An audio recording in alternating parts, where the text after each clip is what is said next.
Esto es Honduras al 100 a través de CHTV. Muchísimas gracias por estar aquí pegaditos, en sintonía con nosotros a través de las diferentes señales que se emiten, tanto en señal abierta, también en sistemas de cable, cajas digitales.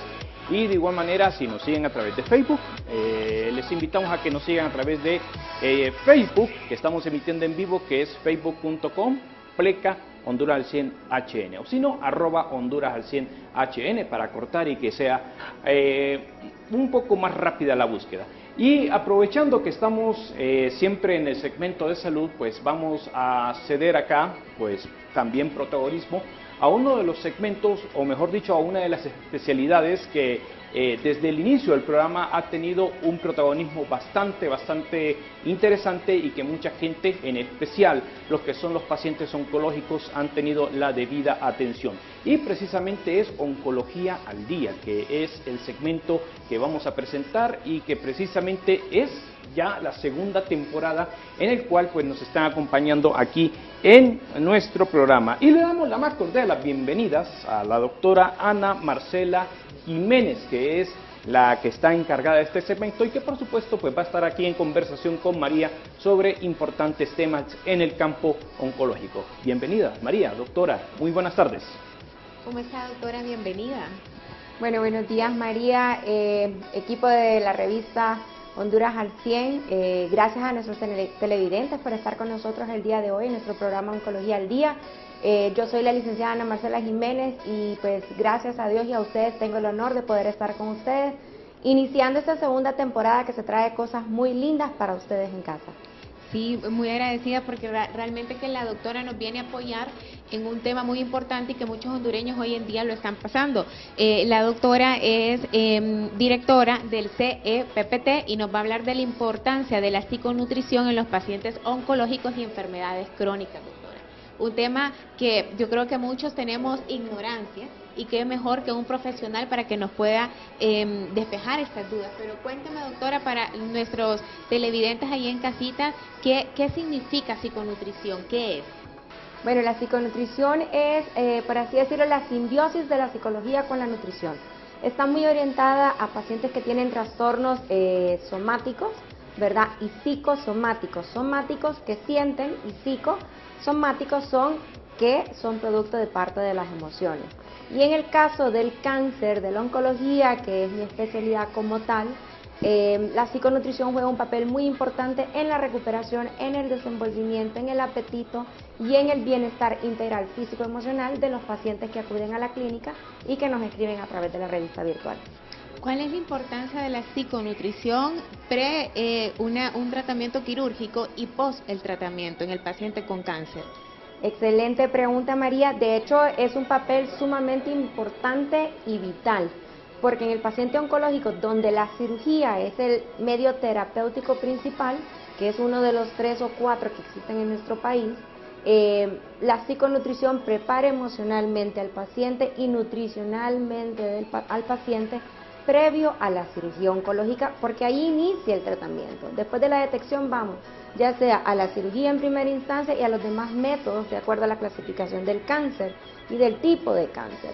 Y asimismo, la parte de la nutrición es vital para preparar al paciente previo a un proceso quirúrgico oncológico, donde van a haber pérdida de sangre, afección del paciente a nivel emocional, a veces tienen que estar en cama porque son cirugías muy invasivas, y luego en la parte nutricional pues viene también la parte de la recuperación postquirúrgica. Entonces el paciente siempre, casi siempre después de una cirugía, tiende a tener rasgos depresivos o ansiosos cuando es un paciente hiperactivo y está postrado en cama que tiene que guardar reposo. Y en este caso la psiconutrición complementa todos estos requerimientos para el abordaje de primera mano y por excelencia del cáncer. Me imagino que el cuerpo está como más débil, más expuesto a esas subidas y bajadas, ¿verdad? Totalmente. El deterioro que tiene un paciente a nivel celular, emocional y físico después de un diagnóstico es grandísimo. Al igual, es un deterioro similar al que se da con los duelos, que dicen tal persona antes de que se muriera su familiar era bien gordito, bien gordita, bien alegre, y ahí vemos la nutrición. Se deprimió, dejó de comer porque se deprimió, o subió de peso porque se puso ansioso y le dio hambre. Entonces es muy compleja la mezcla de ambas. Sí, aquí viene otro tema muy importante, doctora, pues que aparte de cuidar lo que come en nuestro familiar, ¿verdad? La persona que está padeciendo la enfermedad, que es entonces la psicología oncológica para ese paciente también.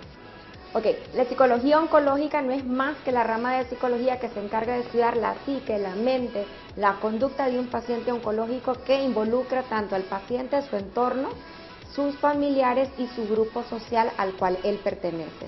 Esta rama de la psicología se engloba en todos los acontecimientos y fenómenos emocionales que tiene tanto el paciente como sus familiares y su grupo. Por dar un ejemplo, normalmente los pacientes oncológicos tienen síndromes exclusivos de pacientes oncológicos con enfermedades terminales o bien pacientes con cuidados paliativos, donde el paciente ya a eso de las 4 o 5 de la tarde que empieza a anochecer se pone más ansioso, más molesto, más hiperactivo, no duerme. Entonces, estos son parte de todas las situaciones que da. Luego hay otro que se llama la espada de Damocles, que me encantaría conversarlo en otros programas, por lo menos unos 2 o 3 síndromes para empezar a informar de todo lo que puede somatizar y todo lo que puede sentir un paciente, tanto oncológico como pacientes con enfermedades crónicas, cuidados paliativos, y también vamos a incluir el tema de tanatología con los duelos.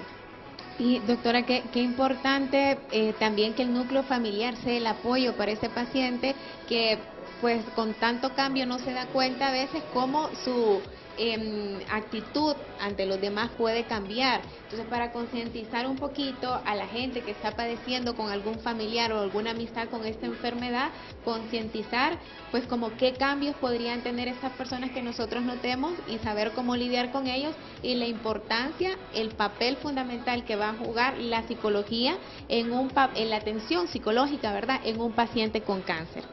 Totalmente, María. De hecho, a través de la revista Oncología al Día, el primer proyecto que vamos a lanzar va a ser un tratamiento de un coaching, una formación y capacitación para familiares de pacientes oncológicos. Vamos a abrir un cupo a no más de 10 personas para tener buena atención y apoyo psiconutricional, y vamos a iniciar esa dinámica pues pronto para que estén atentos en sus casas a seguir las normas las normas a proseguir, y así pues poder estar en contacto directo con ustedes, no solamente a través de la televisión, sino también de manera presencial e interactiva. Doctora, yo tengo una duda. Obviamente sé que lo ideal es que nosotros, cada uno de nosotros, ¿verdad?, nos hagamos un chequeo anual para prevenir cualquier enfermedad, no únicamente el cáncer, pero ¿cuál sería como para el ciudadano común identificar tal vez ciertos comportamientos en el estado de ánimo o físico que empiezan a cambiar en la persona para detectar lo que es el cáncer temprano, de una manera temprana? Me encanta esa pregunta porque de hecho los cánceres se vuelven detectables cuando ya están en una etapa intermedia o avanzada. Y si las personas no suelen hacerse los chequeos anuales o no, porque no tenemos esa cultura del chequeo sino del tratamiento, la prevención es tan importante y deberíamos de adquirirla en nuestra conducta. Pérdida de peso, fiebres nocturnas o febrículas que son de 36.5 a 37.2 se podrían considerar febrículas. La pérdida de peso con la misma ingesta calórica, el paciente duerme más irritable, más fatigado, y se puede hacer un hemograma, ¿verdad?, o algunos tipos de exámenes de laboratorio básicos. Pero para mí la principal es identificar si hay antecedentes oncológicos dentro del núcleo familiar. Cuando ya hay 2 personas del lado materno y una del lado paterno, o una y una, eso ya nos dice que hay una carga tumoral, genética importante para ese núcleo familiar. Tocaría estar en mayor alerta, obviamente. Totalmente, de hecho ya hay criterios donde las personas, por ejemplo, para dar un ejemplo específico, con cáncer de colon, si su papá tuvo a los 40 años cáncer de colon, 5 años antes empieza a hacerse chequeo preventivo, ¿verdad? Y asimismo igual el cáncer de mama, hacerse la mamografía cierto tiempo antes, ¿verdad?, o la inspección mamaria para poder identificar que no hayan nódulos o algún tipo de masa que pueda estar asociado, porque ya tenemos un antecedente oncológicos. Sin embargo, aún no habiendo antecedentes oncológicos, todos tenemos el riesgo. Y trágicamente yo cada día me parece, no sé si será mi percepción, que veo más casos de personas con cáncer y a temprana edad, pues. Y que personas que visiblemente yo diría se miran muy sanas y de pronto les salió el diagnóstico y algo que no se esperaba, pues. De hecho, ha aumentado la tasa de mortalidad por cáncer. Y no solo es que ha aumentado, quiere decir que el cáncer hoy en día es también más agresivo y se inicia a temprana edad. Antes se daba más que todo en niños y en adultos de 35, 55 años. Hoy en día le da a adultos mayores y es más agresivo el oncogen, el cáncer como tal, en adultos mayores y en niños. Sin embargo, se va haciendo cada vez más amplio el espectro de edad de padecimiento de la enfermedad, incluso de cáncer que no existía en la familia. Yo tuve un cáncer que era un sarcoma de Ewing, que era el único caso activo a nivel regional. La paciente lastimosamente falleció. No había y no se sabía dar un tratamiento ideal. Su padre hoy en día tiene otro tipo de cáncer totalmente ajeno. Este cáncer suele darse entre niños y adultos muy mayores de tercera edad, y ella solamente tenía 23 años y le dio ese tipo de cáncer. Entonces quiere decir joven, que hay factores ambientales que aumentan ese riesgo de la carga genética que ya todos poseemos.